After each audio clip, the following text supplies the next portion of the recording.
Hi viewers, இன்னைக்கு night டின்னருக்கு வெங்காய சட்னி தான் செய்ய போறேன். இந்த மாதிரி வெங்காய சட்னி செய்யுங்க, ரொம்ப டேஸ்டியா இருக்கும். 2 டேபிள் ஸ்பூன் போல ஆயில் சேர்த்துருங்க. 1 டீஸ்பூன் கடலைப்பருப்பு, 1 டீஸ்பூன் உளுத்தம் பருப்பு நல்லா வறுத்து எடுத்துருங்க. நல்லா கோல்டன் ப்ரௌன் கலர் ஆகணும். அந்த அளவு வறுபட்டதும் 4 வரமிளகா சேர்த்துருங்க. 4ல இருந்து 5. உங்களுக்கு ஸ்பைசஸ் எப்படி வேணுமோ அந்த மாதிரி சேர்த்துக்கங்க. 2 துண்டு தேங்காய் கட் பண்ணி சேர்த்துடலாம். ஒரு கொஞ்சமா புளி, கருவேப்பிலை, கொத்தமல்லி, 10 பல் பூண்டு, 2 வெங்காயம் போல எடுத்திருக்கேன். 2 வெங்காயம் எடுத்தா 2 தக்காளி எடுக்கணும்.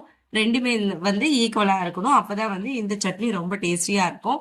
நான் இன்னைக்கு கொஞ்சமா தான் செஞ்சிருக்கேன் சட்னி, அதனால 2 வெங்காயம் மட்டும் எடுத்திருக்கேன். உங்களுக்கு அதிகமா வேணும்னும் போது 4ல இருந்து 5 வெங்காயம் போல கூட எடுத்துக்கோங்க.